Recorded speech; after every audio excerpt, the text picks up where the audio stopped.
What are we talking about today? Today, we're going to touch on... everyone's heard about cortisol levels, I'm assuming. Everyone says, don't spike your cortisol, it's bad. Got to keep those levels low. But fundamentally, has anyone ever asked, what is cortisol levels? What is cortisol? I struggle with that. I mean, I have an idea. Okay, so cortisol is a function of your adrenal glands, which sits on top of your kidneys, right? Cortisol is your flight or fight response hormone, which means that when something happens to you, you get a fright, there's stresses, perceived danger or actual danger. It's actually meant for actual danger. When you have actual danger in your life, your body spikes cortisol.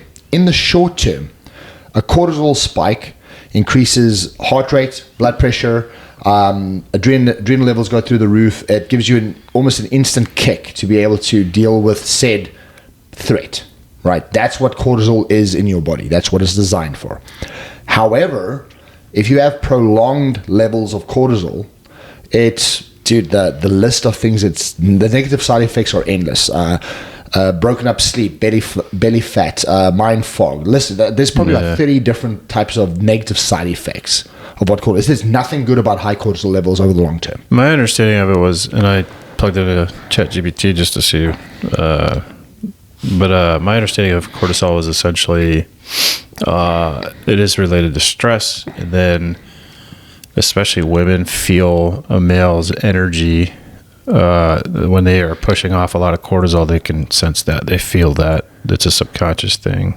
And it's it's not there's like a pheromone aspect of it, I guess, too. Where it's a hormone reaction. So, right. And that comes with energy. So you're 100% correct. And we'll go into how that affects your energy around people, right? But essentially, on a biological level, can I read this? Yeah, go for it. It just says cortisol is a steroid hormone made by your adrenal glands. They sit on top of your kidneys. It's often called the stress hormone, but the label is incomplete. Cortisol is essential for life. The problem isn't cortisol itself. It's chronically elevated cortisol. Yeah.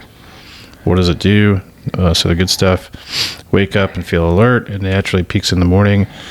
It regulates blood sugar. And it releases glucose for energy. It controls inflammation. It maintains your blood pressure. It helps you respond to stress, the fight or flight. In short, cortisol equals energy plus survival. And then when cortisol becomes a problem, chronic high cortisol can lead to fat gain. So exactly what you're talking. Fat gain, especially belly fat, muscle breakdown, poor sleep, anxiety, and irritability, low libido and testosterone suppression, blood sugar issues, brain fog, burnout. Yeah, that's good. It's spot on. So it's pretty damn bad. Like, you don't want high cortisol levels, right? Now, let's talk about why we as a generation right now in the world today, why do we have high cortisol levels, right? Because cortisol levels are not only spiked by actual threat. So, I'm walking in the forest and a mountain lion jumps out, my cortisol levels spike, and I have fight or flight. I'm either going to fight it or I'm going to run away. I mean, that kind of makes sense. That makes sense, right? That's danger close. Right.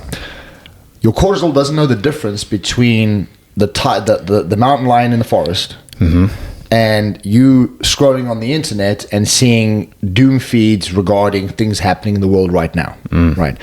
And why does that happen? Because your body doesn't know the difference, because you're perceiving a threat. That threat could be the economic meltdown of the United States over the next 5 years. The dollar's going to tank. ICE is going to come fetch your family and friends. I don't really care what it is. Yeah. It's going to spike you, especially if you tie into it and you zone in.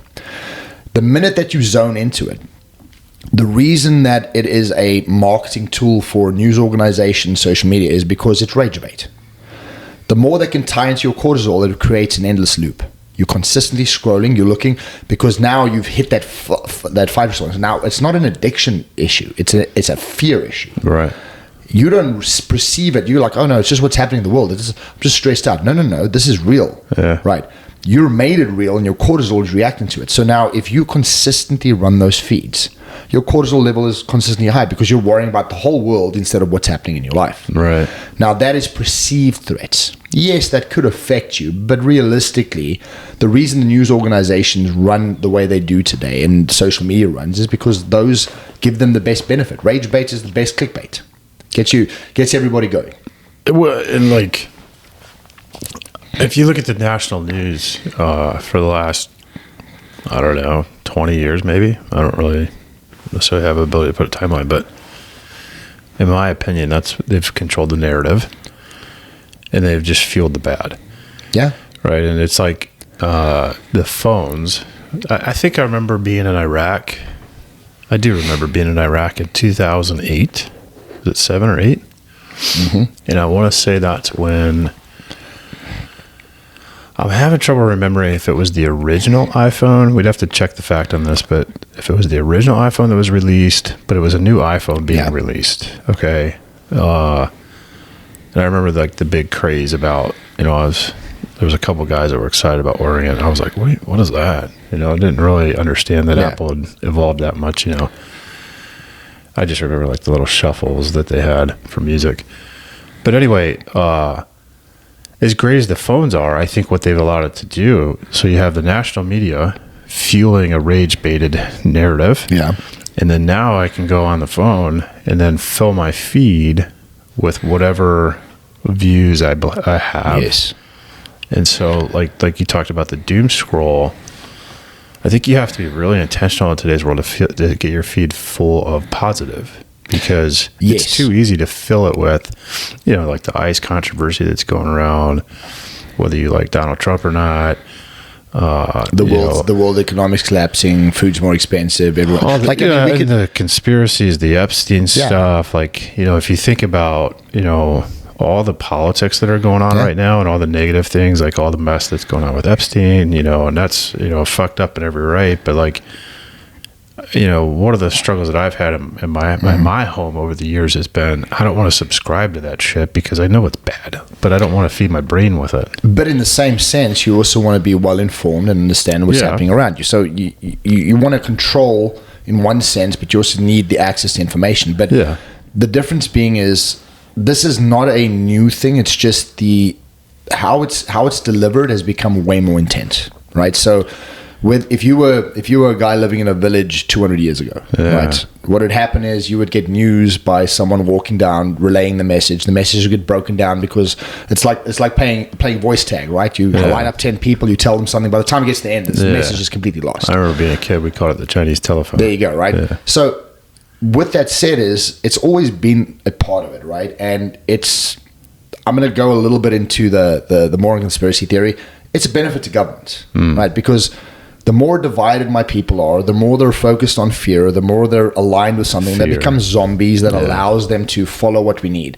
The more they separate themselves from that and they focus on their own lives, the more they realize what I'm doing to them, and they may question my motives and how we do it. A free-thinking society is truly a free society. Right? And they don't want that. They need to control that narrative. So you have to see there's a benefit. Now, moving away from that, forget that part. That's, like we can dive into a rabbit hole. But let's look at it on a day-to-day level, right? So on a day-to-day level we have screens in our faces consistently, right? Yeah. All the information you go as you choose. Now, you can get addicted, right, to seeing that information, because as much as cortisol over a long period of time it drives up a little bit of anxiety at the time, right? And that feeling, it's the same as someone walking into a scare house, right? I'm going to a house of horrors and I'm going to go, it's Halloween and I want to go get scared. Yeah. People kind of get addicted to that. That kind of rush that comes in. But what happens is, that is an immediate one, and then it subsides. That's not good for you to do that consistently, but I mean, that's a high run. What we're talking about is, this isn't a massive peak. This is just like a hum. It's constant. It's just always there, because I'm putting my brain into this stress mode of everything. Well, something I figured out on my own self after like years and years of just like basically looking at myself under a microscope. But I may have talked about this in the past, but like, I thrive in the pressure cooker. Yeah. At least that's what I believe, right? I believe that I need the chaos, and that's where I thrive. And, in therapy and all the different things I've done and bettering myself, they've basically said I always put myself in those positions. Okay. Well, then, when I get into the pressure cooker, I've also recognized coping mechanisms. Yeah. So one thing that I used to do was, when it got stressful, I'd throw in a dip of tobacco. Yeah. Right? I'd chew tobacco. But I knew long-term impacts that wasn't good. And so probably a decade ago, I stopped. And so, what's other ways of when it gets pressure filled, what do you do? And so one of the things I've noticed as of late over the past couple of years, I doom scroll. Yeah. Right. Because it's just, it's a distraction. It's an immediate distraction from the initial, like that immediate stress that's going on. And I have to catch myself in that space where I'm like, fuck, that's not healthy, And so it's like what I'm also trying to understand now is like, and maybe I should go see Helene about this, but like, how do I, essentially stop that loop? Yeah. And we're going to get into those steps. Yeah. It's cortisol related. Right. It's all cortisol related. But the point I'm making is when you were reading off the side effects, right? I mean, low testosterone, low libido, belly fat, heightened blood pressure, increased risk of cardiac arrest. Like and that is 1% of the amount of side effects this has, right? Yeah. But I don't think we're in tune with how badly this affects our day to day. Now, we're just talking about this thing, the cell phone that you're going off, or watching TV, whichever it is, right? That is a perceived threat, right? So that's you could it's a perceived threat, but it's not really threatening my life right now, right? But that'll mess up your cortisol level. So we're going to go into how you can mitigate that. But then you have real world stress, right? Not the one where I'm going to die right now and someone's going to kill me. Right. The stress of, wow, I've got IRS coming up and I need to make sure I've got enough money for my taxes. The stress of, my business, I need to make more money in my business. I need to, I've got a medical procedure that I need done for a loved one and I don't know if I have the funds to be able to back it up. Those are real world threats that also strive and push up your cortisol levels, right? So they increase your stress levels, that increases cortisol, and that has a cascade of negative effects, right? Oftentimes you'll see that you'll find healthy people, very healthy people, right? Lifetime healthy, and they'll have one event happen in their life, whether it be a health event, could be a cancer scare, could be a death of a loved one, and all of a sudden you'll see their health start doing this. It's because their cortisol levels have spiked to a point that those negative side effects that weren't managed has started looping and taking over and taking over and taking over. Do you think cortisol and depression are connected? 100%. So here's the interesting fact. So there's methods to deal with cortisol levels, right? Exercise, nutrition, managing your daily exposure to said cortisol rising effects, right? But if you take someone who's depressed, so clinical depression, and they go and just go for a 30-minute walk, it lowers their cortisol level by 65%. Yeah, and I read a little bit about this. Like, I love the walks because you're essentially releasing endorphins. Yeah. And those endorphins are good things. Like, it helps you get more clarity.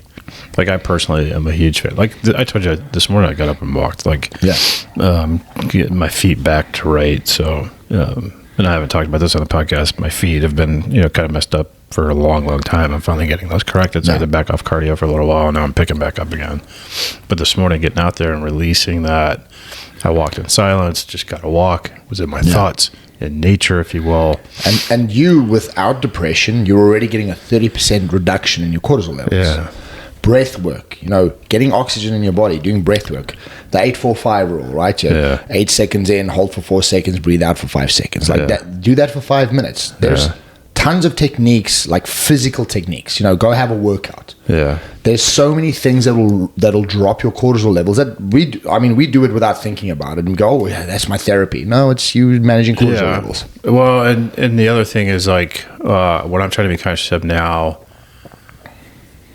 I'll kind of share some of this because I don't really care. I'm an open book, but like, for me personally, like when I start to get stressed, I've noticed, all right, I'll doom scroll. That could lead to me, seeing some hot chick that makes me want to go have sex with my wife, or something to that effect, where it causes me this like vicious cycle of like, gosh, now like for me. And then I've learned like, getting off is basically a way of a coping mechanism. Porn is a one. Right. So what you're talking about is even porn addiction, right? The porn addiction is not really about the porn. What happens is the porn addiction is about, first of all, it's the enjoyment of that, seeing someone naked, which all human beings have in some instances, especially men, right? Then what happens is if it follows in masturbation, there's a release of dopamine. Right. And that's a stress management system. That's how you manage stress. Yeah. Right. So, and the whole concept is like, basically what I've found now is a way to say, all right, I know that there's a root cause of this, right? Just because of all the deep work I've done. I know there's root causes to everything we do, like our stress management systems and what we do to cope. All right, well, diving into the root cause of things, right? And so back to the book, The Untethered Soul, that a good friend of mine recommended a long time ago, recognizing things are moments in time, and you have the ability to change that, right? So when you find yourself in a spot where, like in my case, I doom scroll, catch it, correct it immediately, and recognize it. Like, we talk about this with food, like on a craving. 20 minutes later, that craving's gone. Yeah, right. You have to do something. Time-based. It's the idea that, like, all right, redirecting my energy. I have a sit to stand and desk in there, so I'll push myself. I'll make myself stand up. I walk outside, even go for a walk, get a little sunshine in my face. All of those are redirecting my attention. Yeah, and we're gonna work later in the podcast. We're gonna go into practical steps that you can do on a day-to-day basis, because again, it's very easy to tell someone who's stressed, don't stress, right? But there's actual work you have to do. If you don't want to be like that, you have to put some action in place, and you have to be consistent in those actions in order to get the benefit of it. But I also think it's unrealistic to walk through life without any hardships, stress, anxiety, whatever, right? You know what? One thing that's kind of... Adversity is just part of life. Yeah, so for any man watching this, or any of woman watching this, is for women, what happens is one of the most devastating effects for women as they age is cortisol levels, right? Mm-hmm. The reason being is women's stress responses are way more elevated than men's. Way more, right? They stress at a level biologically way more than men do. I've lived that a little bit. Right. So what happens is when they hit these high cortisol levels, the cascading negative biological effects on their body is enormous. Now, what happens is I've had my wife go to doctors, and they'll go, oh, you have to lower your cortisol. And the doctors will say to her, you must avoid all stress. And she's like, motherfucker, how? Yeah. How? It's not realistic. How? Like you have a life to live. What must I go lay on my bed and die? Like, what are you talking about? How do you eliminate all stress from your life? Right. So from a medical standpoint, I've heard enough doctors say this. Like, come on, that's not a realistic output. It's not, and there is something as positive stress. There is, like, whether you think there is or not, there is a positive aspect to stress, depending on, one, how you deal with it, two, how you perceive and what you do. I just typed into chat, basically tell me the differences in how cortisol affects men versus women. So I'm just going to jump to women. But basically, so how cortisol affects women. And this is interesting to me because this is something I pay attention to. Primary hormones impacted for women are progesterone and estrogen. Yes. Both very important to women, right? So women's bodies are far more sensitive to energy availability and perceived safety. Yep. It makes complete sense. So what happens in women, progesterone drops first, and it creates anxiety and poor sleep. Yes. Right? Estrogen dominance symptoms emerge. So then you have irregular or painful cycles. You have water retention and stubborn fat. You could have thyroid suppression or low energy. Yep. You could have increased emotional sensitivity. That's interesting. You could have cravings, especially carbs and sugar. Behavioral signs in women would be anxiety or emotional overwhelm. So I think about this, right, within my own world. Anytime I've brought my mess home, with my wife, and like just sharing the stressors of business, she gets overwhelmed by that. Yeah. She's living it in a sense, but it's not necessarily, in my mind, it's like, well, I'm the one dealing with it. I'm just sharing with you what's going on. Yeah. But she feels she it. Takes it on. She feels it. Yeah. Yes, it's big. Then they have difficulty sleeping despite exhaustion. Loss of cycle regularity could be a symptom. And then feeling on edge or unsafe. Strong stress response to dieting or overtraining. And then that's interesting. So training mistake that women make with it is they train like men in a calorie deficit. In reality, women often need more recovery, more carbs, and better timing. Yep. It's one of the... So here's the thing is what happens, right? So women up as young as 35, generally around 45 to 55, women will go through perimenopause and postmenopausal systems, right? Mm-hmm. That is menopause. That is the whole thing. And I'm not an expert in it, but me and my wife have dived enough into it, and she's given me enough information. Now, you'll often hear women that are hitting those points in their life talk about their difficulty in dropping weight, in sticking to an exercise routine, all that. And all that's got to do with the cortisol levels, right? Yeah. And those cortisol levels are negatively impacting all these other symptoms within them. And then what happens is the answer to all of this is you need to go train your ass off and you need to go into a calorie deficit. What happens is if a woman does that and she overtrains, she undereats, what happens is her body holds on to everything like it's the end of the world and then starts adding water to it. So they may actually even see a weight increase. The body's fighting or fighting. Yes, it's actually fighting. So the concepts of being is, we do often talk is, yes, it is calories in and calories out, right? But there's nuances in between there. Yeah. Like you've got to take in. And sometimes it's not about, hey, if I eat less and train more, it's going to work. There's a negative side effect depending on who you are. Well, and I don't necessarily know how much relation this is. I feel like it's related, but females have higher body fat percentage in general. Naturally, and yes. then, males having lower body fat percentages in general.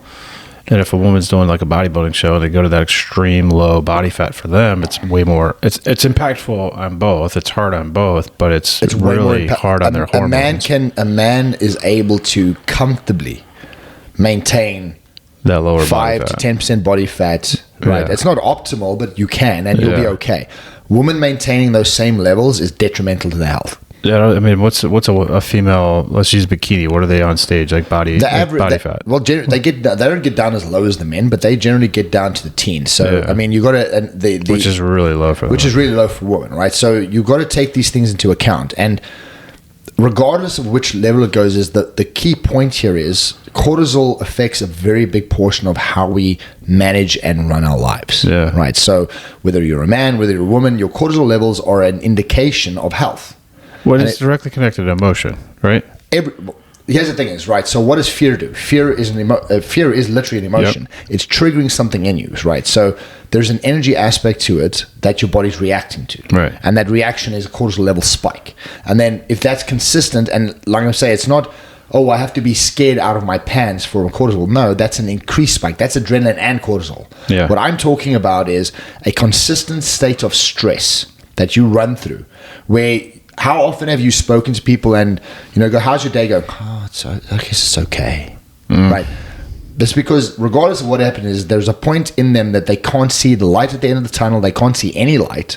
And that's holding them back to a point that they're in this constant state of just elevated cortisol levels. And the health impact is very, very dramatic. Yeah, and I mean, let's look at just this right here. And as somebody who lived this, the last part of this whole synopsis says, cortisol steals testosterone from men, so less power. Yep.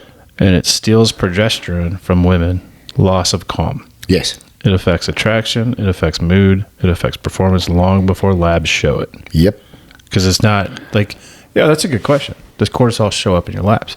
It does. You can test your cortisol levels. However, you got to be specific about it. No. Obviously, you got to ask for a cortisol level test, right? But the problem is, by the time your test shows that you have elevated cortisol levels, it's already too late because it's you. Yeah, you're already facing it. It's like the amount of times that I talk to men about testosterone, and they'll come to me and go, "Oh, no, my doctor says my testosterone levels are normal." I go, "What's normal? How much? What are your testosterone?" "Oh no, it's around 500." That's not normal. No, it's not. That is below average. I go like optimal 900 above. Like you are not in the good zone there. I've been telling you, I listened to that Jelly Roll podcast with Joe Rogan, and he said his testosterone was 50. Yeah. That's one of the lowest I've ever heard. He was 500 pounds. I've heard that too, but I've heard people in 50s. But the scary part is when I speak to a kid of 25 and he's got 200 testosterone. I was 200. I got on it finally at 30. No, I was 40. I was 41 or 2. Yeah. Yeah. And I was in the 200s.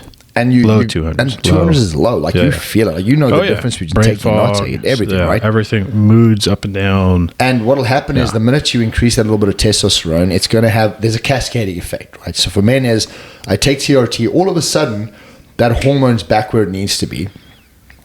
Now I'm exercising, I'm eating right, brain fog's gone, concentration's better, my body feels better, healing's quicker. Now what happens is naturally, without doing any of the other work that we're going to talk about in a minute, my cortisol levels will naturally start to decline. Yeah. Right. And that's part of the reason why you feel so good. Yeah. However, if you do not manage your cortisol levels and keep doing the work around it, like you can't just take testosterone and just go, okay, well, I'm going to train twice a week. You have to do the other parts because at some point you can only supplement so far. Yeah. So how do we, on a day-to-day basis, right? And we're going to talk in sections. So we're first going to start with the perceived threats. That's news. That's negative people in your life, perceived threat. That is, doom scrolling, rage scrolling, whichever one you want to call it. How do we eliminate that? Okay, one, eliminate your screen time, right? A well-known word, but little-known fact. The algorithms on social media, right? Oh, it fuels you. It fuels you, but the algorithms are based on you. Yeah, you control the algorithm. You control the output. So I'll give you what I do, right? So my Instagram is nothing but funny dogs, funny animals, funny people, jokes, and fitness. That's it. That is my whole feed, right? And even the fitness one, I started cutting down on and changing the algorithm because there's so much negative people within fitness. I know, it's starting to get bad. Right? So I've curate your algorithm. Do not click on the negative. Do not focus. If you start seeing a post come through of something that's negative, you can click and go, don't want to see this. If you have a struggle to understand how it works, all you got to do is pay attention to when you do a search in Google on, I'll tell you, I've been looking at sheds. Okay. Yep. Like I want to find a particular shed for my backyard. So that when I'm ready to buy it, I can. And it's all the ads I see. Right. So on Instagram or Facebook, that's what I'm getting, constant ads from that Google search. Yeah. Okay. Well, Instagram and the social medias kind of work similarly. If you click on something or you spend time watching a reel, that's what's going to start happening in the feed. So pay attention when you flip up to the next reel. It's going to be probably one or two later. You're going to have a similar one to the first one you watch. Yes. And so the more you click those things, the more time you spend on those reels, then you're going to get more of that. Yeah. Like Sam and I, we had a little stretch of time where this whole debate between who the greatest basketball player ever was. And we were, I grew up in the era where Michael Jordan and the Bulls was the big one. And so we started sending some videos back and forth to each other of like old 1990s footage of Michael Jordan and the Bulls. Well, guess what our feed became? It was nothing but basketball feed, right? Yeah. And the whole point is you're going to, based on your current trends is what you're going to see. Yes. And so if you keep going down the rabbit hole of the doom, you're going to get that fed. It's literally going to fill up your feed. You have to be intentional. Now, does that mean that the social media companies aren't, trickling a little bit of their own algorithm where they want to push that to you because it's going to keep you online? Sure. Yes, they are. However, that's where you need to limit your screen time. Right. And I'm so guilty of this. Is like I grab a phone and all this because it's a time waster. And it's interesting and there's some stuff to see. And it's entertainment. And there is a point of knowledge there too, because I gain a lot of knowledge from searching things. But you need to eliminate your screen time. For sure. Right. You need to choose and curate your screen time. So that's your social media scrolling. Yeah. Right. Then we're talking about news feeds. You can choose the news sources you use to get your news. Right. And try and choose independent, down the middle, that are going to give you clear, concise information that you can absorb. They don't exist anymore. There are actually a couple, right? They're out there, and you've got to take the work to find them. If you're just going to trust the main sources that pump in front of you, the Foxes, the NBCs, the CNBCs, you're going to hit down the rabbit hole, right? Yeah. So curate your news so that you get information that is prudent to you. Yeah. I try to focus on two things. One, I want to know what's happening nationally in jest because I want to know what's going on. Same. And two, I want to know what's happening locally. Those are the two things I care about. Yeah. AI is a great resource for this because instead of trying to curate it, you can use a system like Grok, which is pretty much research down the middle, and go, hey, give me the top headlines for the day. Right? What's happening in the world today? Yeah. What's happening in the US today? What's happening in Brandon, Florida today? Great. Whoop, there I go. Now I have it. Absorb it, read it, be notified, and then move on with your day. Yeah. Right. The important thing here is you can curate that perceived threat. So now we've got that done. So now you've curated that. You've curated your social media. You've set your screen time. You've done all these things. Now you've got the actual threats in life. Right? Yeah. Not the life-ending threat. Someone's attacking you with a knife. We're talking about I've got to pay the IRS in a couple of months. Right. Tax season's up. My business I need to get more business. Yeah. I'm struggling to pay my mortgage, whatever it is. This could be a range of them, right? Those are existing threats, but they're also manageable. Right. Now, those are action-based, right? Not that curating your social feed is, but you could turn off your phone if you wanted to. You don't have to use your phone, right? Or you don't have to use the social media on your phone. So, one of the things I'm trying to work on personally, and that I want to get to a place where I'm doing much better in the evening. I still have some texts and things I have to respond to work-wise. But I'm trying, like, all right, we go to dinner. My it's on the counter. We sit at our dinner table as a family and eat. And then after dinner, we clean up. And my phone stays there. I don't really touch it. Then I'll check messages to see if there's anything that I need to handle, in terms of the real estate world, sometimes needed. And then after that, I basically we'll sit on, the couch. The kids will watch TV or something. And I try not to be on the phone. Yeah. And then what I'm trying to do is get to a place where I'm like, I'm not even going to take my phone upstairs with me. When I go to bed, like, leave it out in the kitchen and not even take it. And use an old school alarm. Like, I've been using my phone for the alarm forever. I mean, the phones, again, if you do use your phone, I get it. But like everything else is, you need to manage it. You can. Yeah. Right? Find the mechanisms that work for you. What's really, like, sticking out of me is, like, we grew up in a time where, and you were in South Africa, so I can't speak to how things were there. You've told me a lot, but, like, I know cell phones weren't a thing for anybody until, like, the late 90s, I think, is when it started to kind of hit the U.S. And they were like, I remember my dad having, like, this brick of a cell phone. I think for... in the way it's evolved. But I guess ultimately what I'm saying is, like, in my mind, I'm thinking back to the times without the phone and, like, the value of that human interaction. And I think we're going to get to this where it's like, spending more, and Joe Rogan was talking about this, where he's, like, trying to, have meaningful conversation with people, not these, like, superficial, I'm not listening, I'm scrolling type conversations, like having actual impactful, meaningful conversation and relationships with people. As much as possible. Now,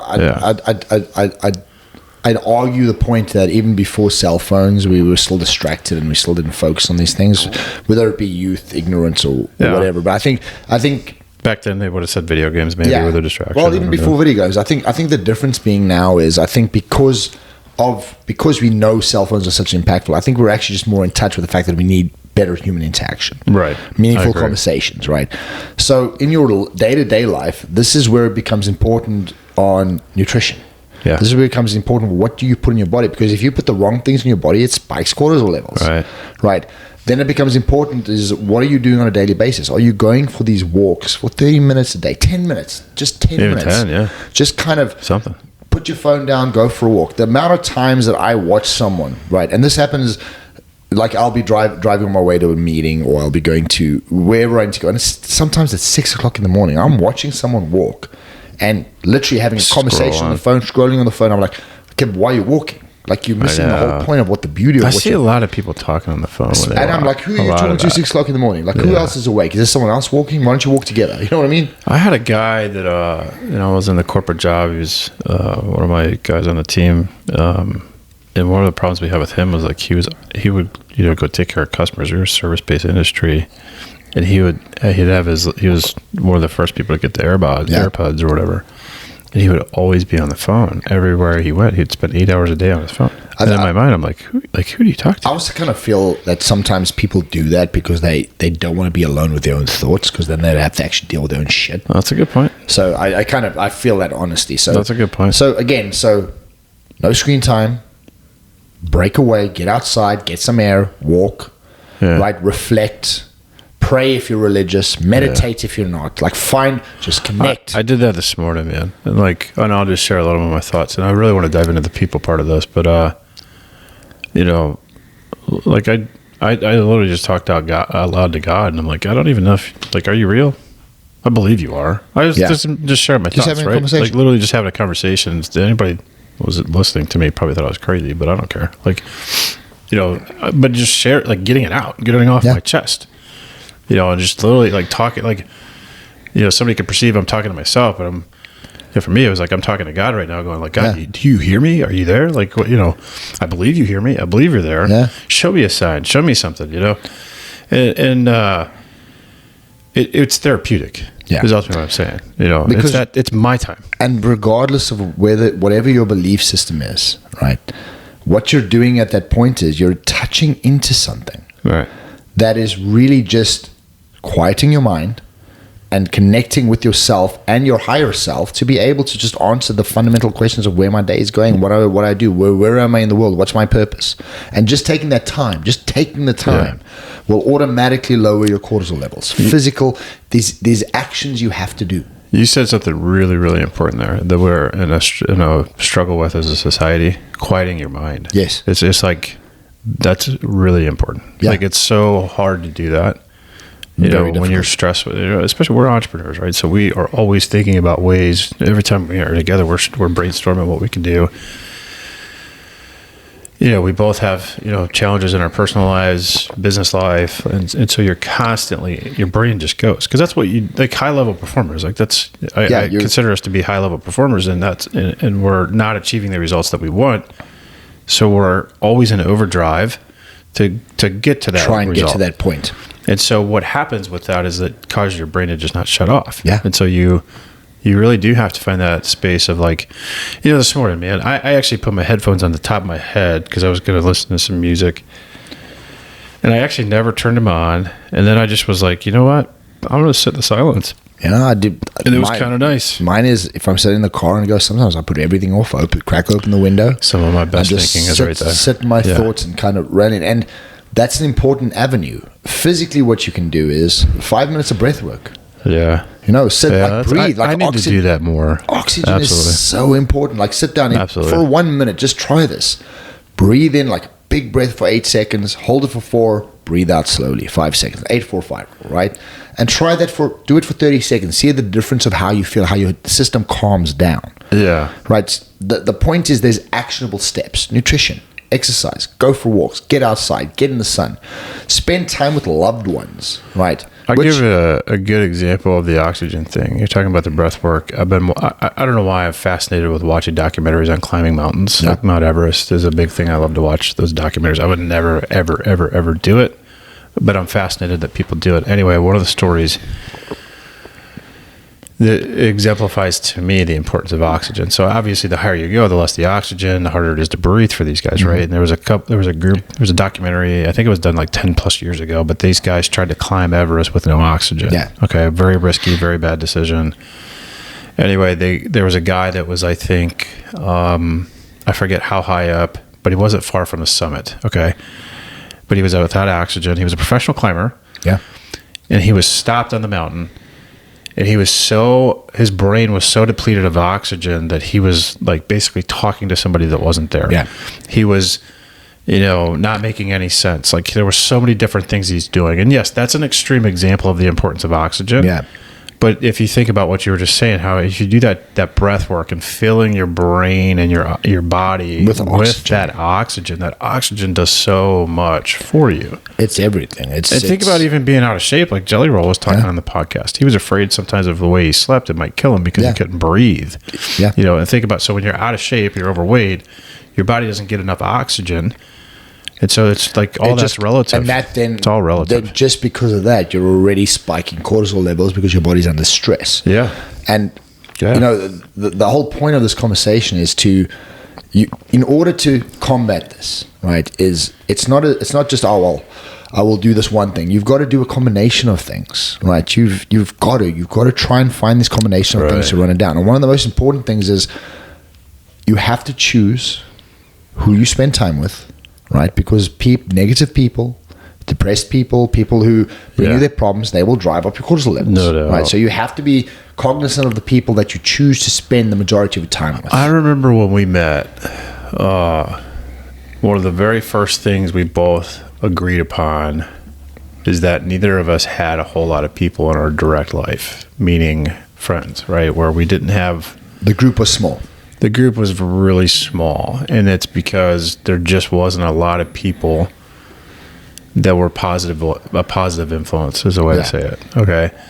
And so, of course, we, connected and resonated, and, our relationship has obviously, evolved and improved each other's lives.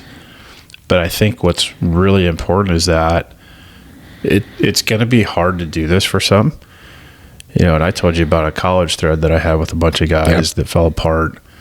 And I love all those guys dearly, man. I still do. They're wonderful humans. I would do anything for them. But at some point, someone recognized like it wasn't heading in a good direction. That's not working for me. It's not benefiting. It wasn't. It was a number of us, right? It wasn't just me that was like, this isn't serving me anymore, And I think what's important is like where we all have these old relationships that we hang on to. Yeah. We feel like we got to have this person because they've been there since day one. They're my ride or die, whatever you want to say.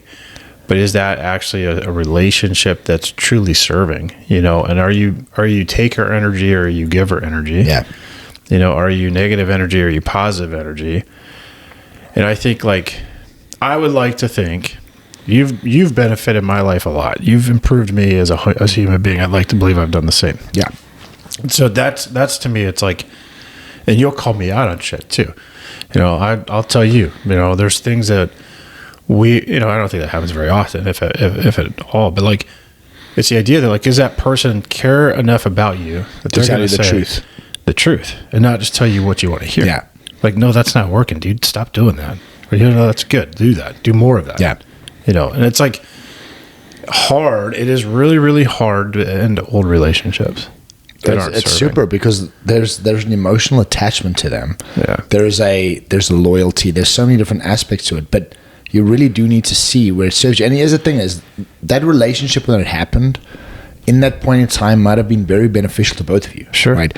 But people evolve, people grow, people change, and your needs and aspects of how you evolve and changes with you. Totally. Right. So, it's the energy that you receive from the people that you spend the most of your time with, and how you get is very important. And you've got to be very protective of that energy. Yeah. You have to be. Yeah. Because it will dramatically impact your life as you move forward. Yeah. So, with that is actionable steps is curating not just your social media feed, but curating your life to benefit you in ways that will not just about dropping cortisol levels. That's obviously a primary factor we're talking about. What you're looking for is you're looking to curate your life to benefit you in every aspect, right? Benefiting doesn't mean that I'm just the one giving. There's a lot of benefit in giving. Oh, yeah. Right. But giving, there's got to be an exchange of energy. It cannot just be giving and never getting anything back. You have to exchange energy freely, and it doesn't have to be the same energy return, but there's got to be an energy exchange. Yeah. So you've got to curate everything you do in your life. So, I have an example of something. Yeah. I have an old friend, it was a friend from high school. I recognized, and this was a long time ago, but I recognized that every time we were around, I would be reminded of all the things that I kind of made poor decisions on, like where I, whether it was, with a girl or just things that were not the memories I wanted to keep fresh. Also not who you were. And not who I was, right? And so I had to, I finally came to a place where I was just like, you know what? I don't need this. Yeah. And I caused that, I made sure that went away, right? And so what I was thinking about when you were just talking, where have people in your life that want the best for you, that want you to win. Like, I want you to have, like, the best business ever, the best relationship ever. Yes. The best health ever, the best everything. Like, I don't ever look at any of your success and get jealous. Like I look at you and go, man, fuck yeah. Like, hell yeah. Same, that's so great. In fact, I'd go as far as saying is, I want the people closest to me around me. I want everybody, but the people around me, I want you to be successful, because that feeds me too. Yes. Right? It's because, it drives me more. It drives me more. It makes me, and it's not a question of jealousy or wanting what you have. It's seeing the capability of someone I care about achieving their goals and making go, I can get my goals done. It's fuel. I think it's a simple example of when you look at someone else, right? The people that you want in your life, when you look at someone else that's successful, don't, like, if you find yourself going, like, this is how I look at it, right? You could easily go, why them? Why can't I have that? The way I look at it is, what have they done? How did they get there? Show me what they did. Yeah. I want to know. I want to see what you did, and I want to see if I can replicate it in my own life. Right. And that's where, in my mind, it's like, surround yourself with people that are positive, that are happy. Like, I know you well enough now where I can sense when you're having a tough day. I know you know that about me too. But, like, I'll be honest, like, and correct me if I'm wrong, like, I think I don't see you as having a whole lot of bad days, and I don't feel like I have a whole lot of bad days. I feel like my good days outweigh the bad by far, like with the landslide, right? Yeah, but there's a reason for that, right? It's not that let me articulate this the correct way. It's not a measurement between bad and good days. It's the fact that every single day has good and bad in it. Yeah. And I have the choice to either hold on to the bad or hold on to the good of the day. What I'm choosing to do is, regardless of how bad my day is, I am looking for the light. I'm looking for for what's good in it. I'm taking gratitude in what I'm doing, and I'm trying to make the best of it. My problems, right? My problems. I have people in my life. I've got my wife. I've got a close group of friends, right? That if I'm really having a problem in a specific area, I have people I can reach out to.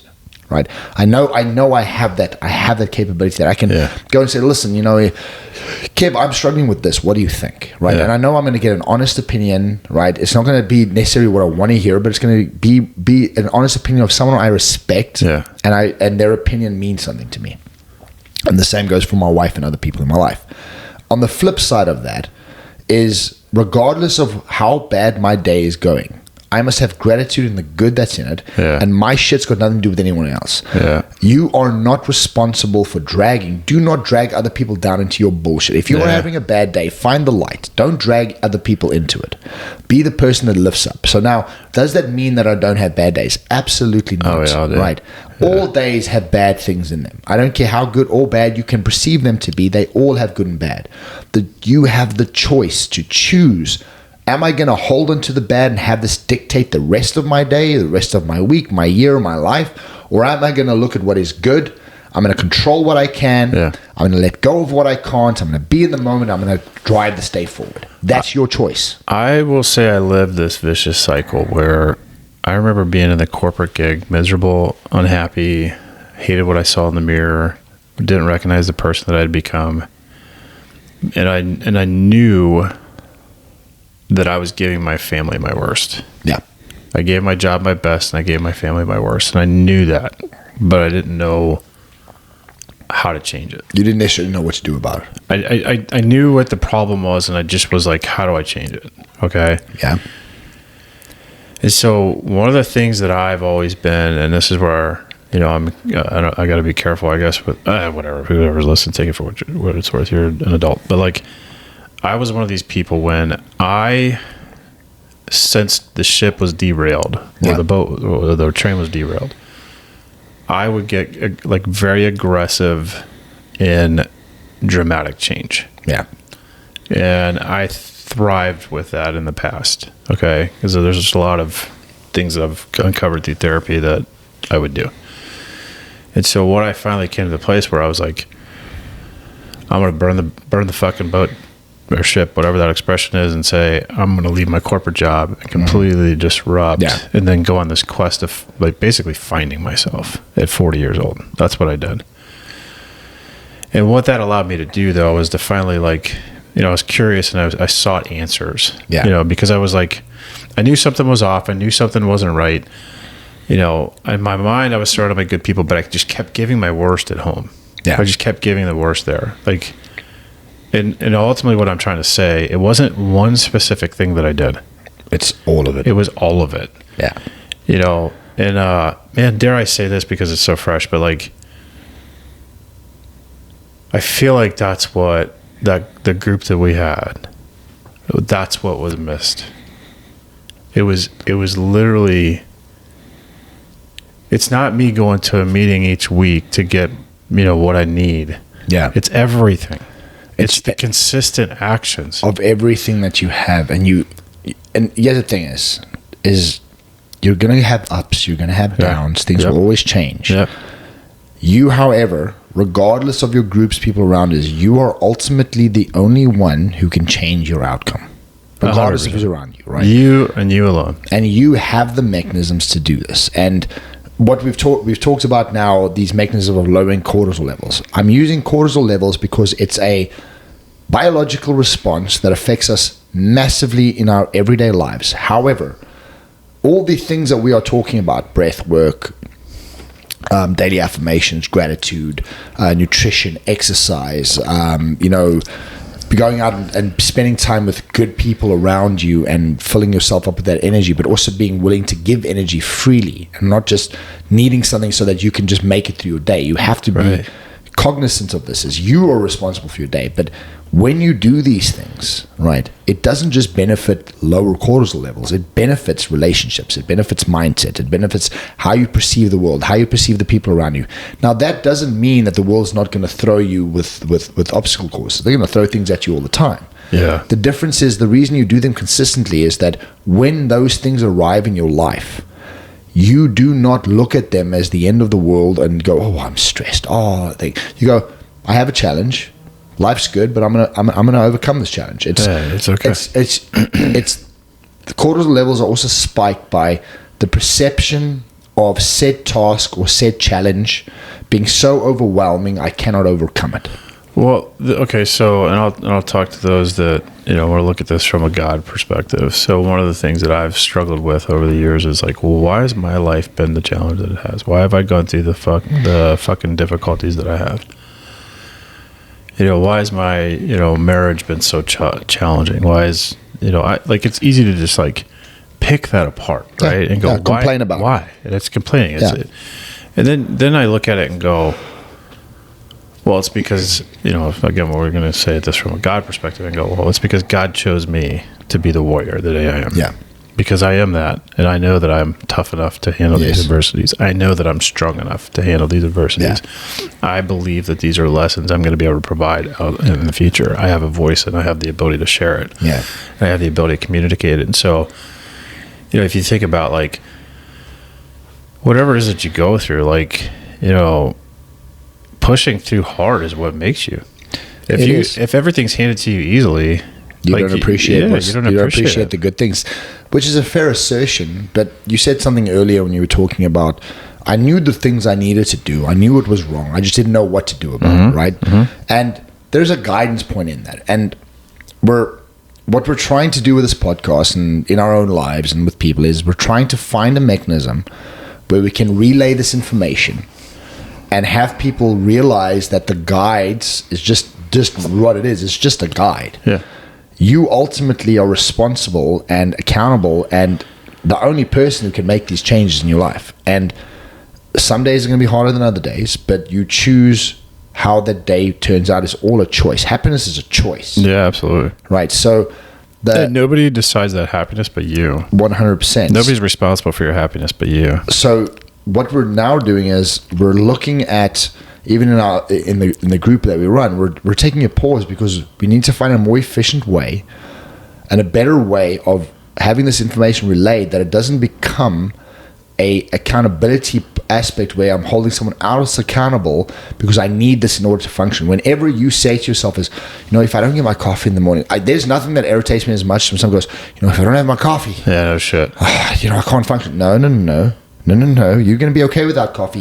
You're using that as an excuse. Yes. Right. It's good to have things in your life that give you motivation, positivity, and drive. Those things are always good. But all they are things, and they're moments in time. What truly matters is, do you take the actionable steps?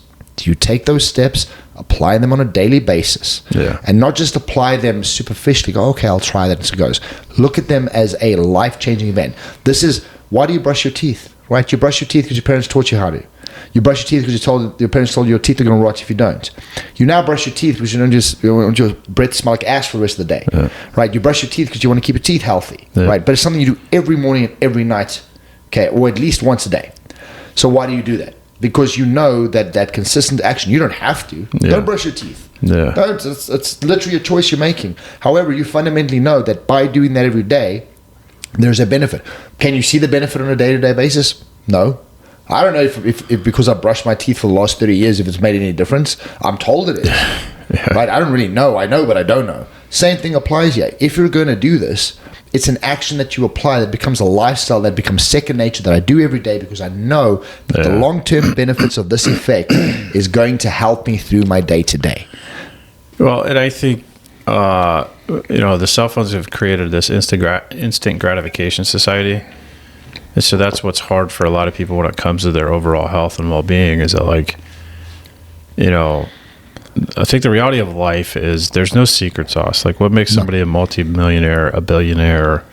As I've studied a lot of these people, it's, there's a lot of them that have uniquenesses. There's a lot of specialists. But there's good information. But the reality is like, There's no secret sauce. No. It's just it's a bunch of consistent actions. Consistent, compounded, consistent actions Yeah. over time.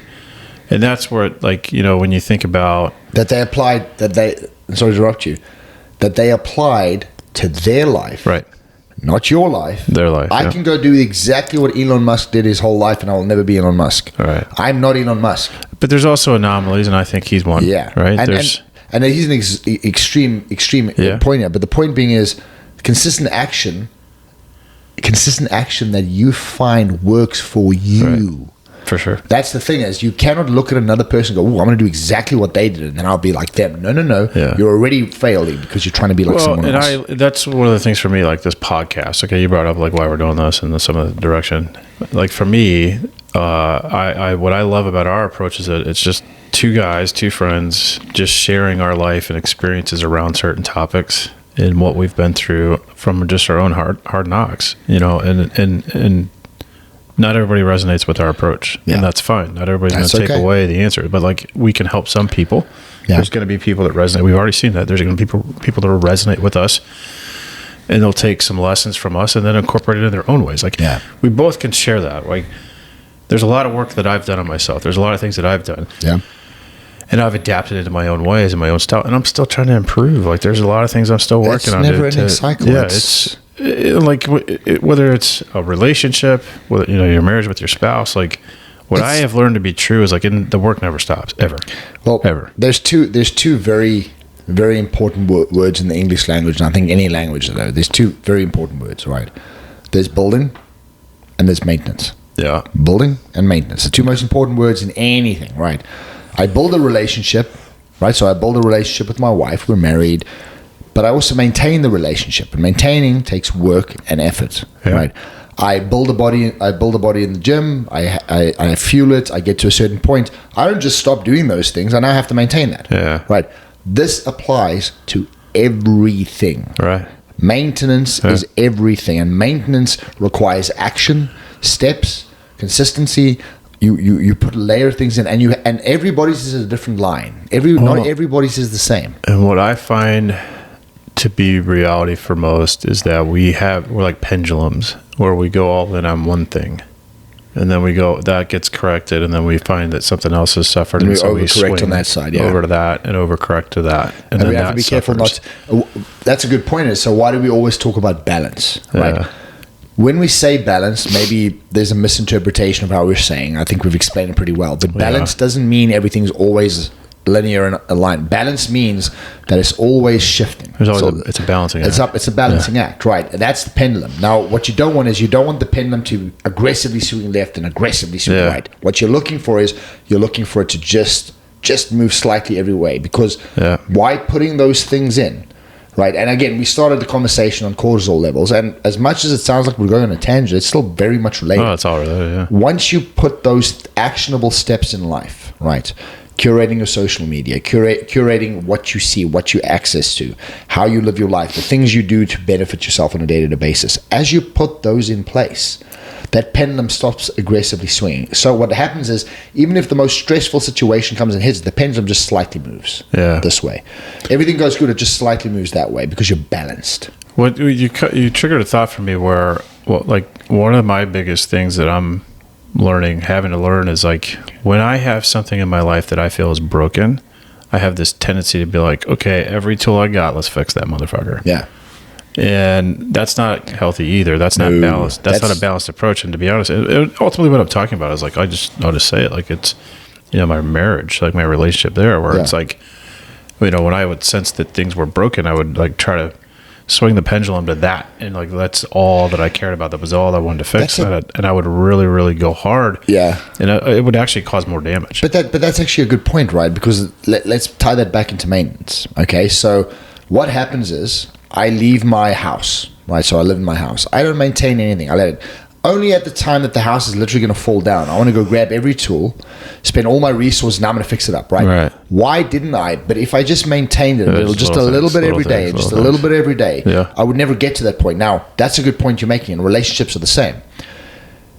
Every single problem in your life that you can't figure out, you know the answer to. You do. I don't care what anyone says, you know the answer. If you can sit quietly with yourself, you know what the answer is. You may not like the answer. Right. You might not like what you're going to have to do, but you know what you need to do. Right. And even in relationships, and we're all guilty of this, you sit to the point that you kind of just let things go, and you let it go, and you let it go, and you let it go. Now, you can do that as long as you know what the outcome is going to be, but don't be surprised when it falls apart. Right? If you're not maintaining, and do not be surprised when it falls apart. Yeah. It's just, this is how life works. It's reality. And when it comes to your relationship, is your wife is throwing you signals. She's letting you know. She's telling you. She's highlighting to you the problems. She's showing you what it is. And that's just relationships. Your life, your business, everything consistently, the world, the universe, everything is consistently showing us what needs to be maintained.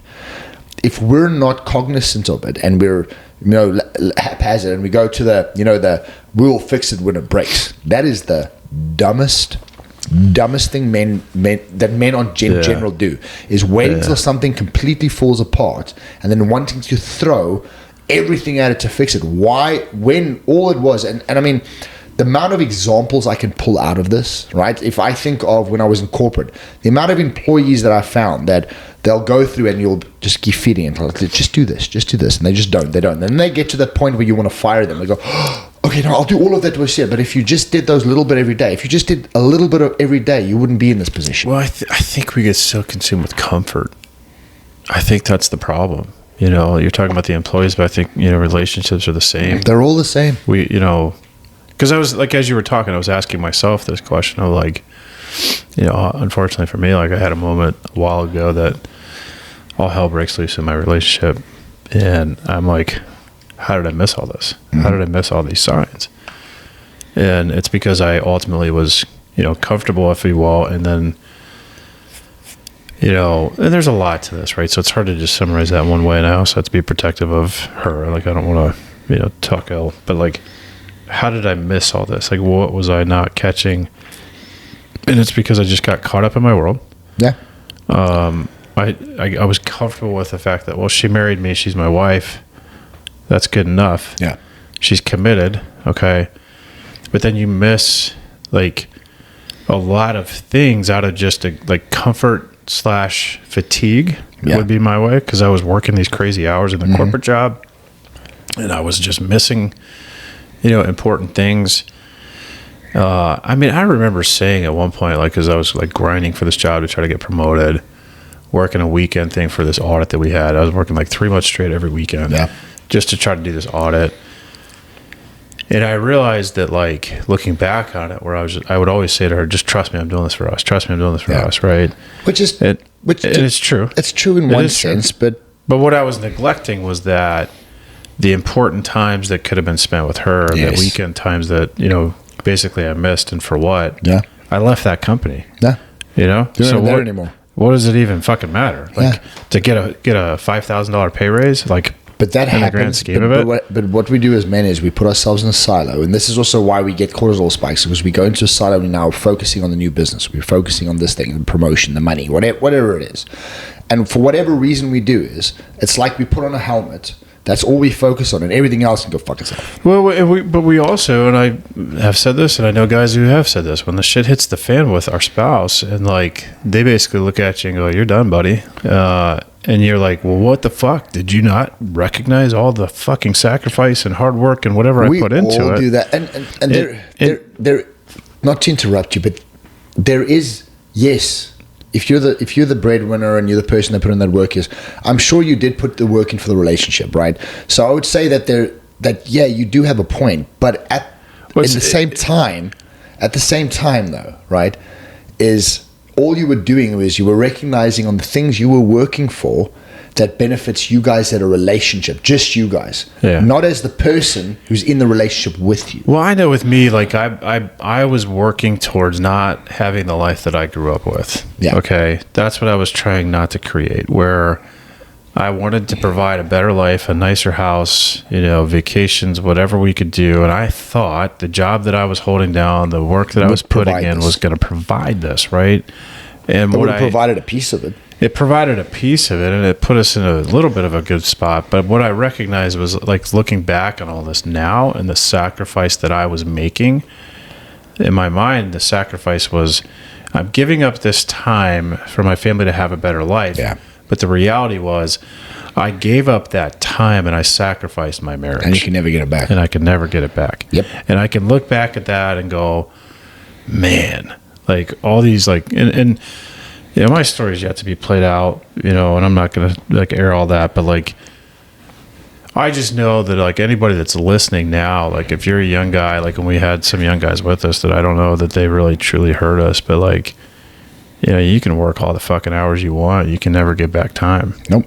You know, and the whole principle is like we all have the same 24 hours in the day. Yeah. How you use it's really important. You know, those that you care about the most, like, you know, we talked about it before the podcast even, like doing deep thinking to figure out how to free up more time in your business so that you can maximize revenue and give you more time back to your family. Yeah, that's what I want. And it's the retirement paradox, right? I'm going to work my whole life until I'm 65 so I can retire, then live. Yeah. So the best years of my life, I'm going to spend working away, not doing the things I want, so that when I'm at the point that life is almost over, I'm at the top. I'm coming down the hill. I'm almost at the end. Yeah. Now I'm going to live. That is the most insane thing, and that's a paradox we all tend to fall into. Right? Yeah, think about, like, to articulate that a little bit further. How many people go work that corporate job? You know, 65 years old, I'm going to retire with $1 million in my 401k. Yeah. And now I'm going to go have fun and do all the things I wanted to do. And then you retire and then you die a a year later. Yeah. Yeah. Like there's no time like now. Right. Right. That's how people should see it. So, in closing, yeah, we could go a long time on this. Yeah, like there's so much down this, but in closing is, you know, manage your cortisol levels, and we've given actionable steps: breath work, you know, reflection every morning, prayer, meditation. Get outside, get in the sun. Yeah, move your body. You know, move your body, get exercise in, you know, manage those levels, nutrition, diet, limit your amount of time of being exposed to these perceived threats instead of diving into them. Stop getting enraged of everything happening around you and try and just kind of step back. That's what the machine wants us to do, because if you do that, then you're distracted. And distracted is easy to control. Don't be controllable. A final thought this morning. I woke up. I didn't sleep well last night. I kept waking up every couple hours. Woke up a little on the wrong side of the bed. Went for the walk, and even on the walk, I was still kind of irritated about some things and some situations in my personal life. And I found myself wanting to walk in like annoyed. Yeah. And I was like, "You can't do that, man. You just can't. Yeah. It's a moment in time." And so I chose to not be annoyed. And it was a positive result because of that. It ended up in a better spot by me choosing not to allow that cortisol essentially to take your life over. And I took it back. Good place to end it right there. I like that. Yeah. Well, I appreciate everybody listening. Yeah. Don't let it control you. Thank you. Have a good day.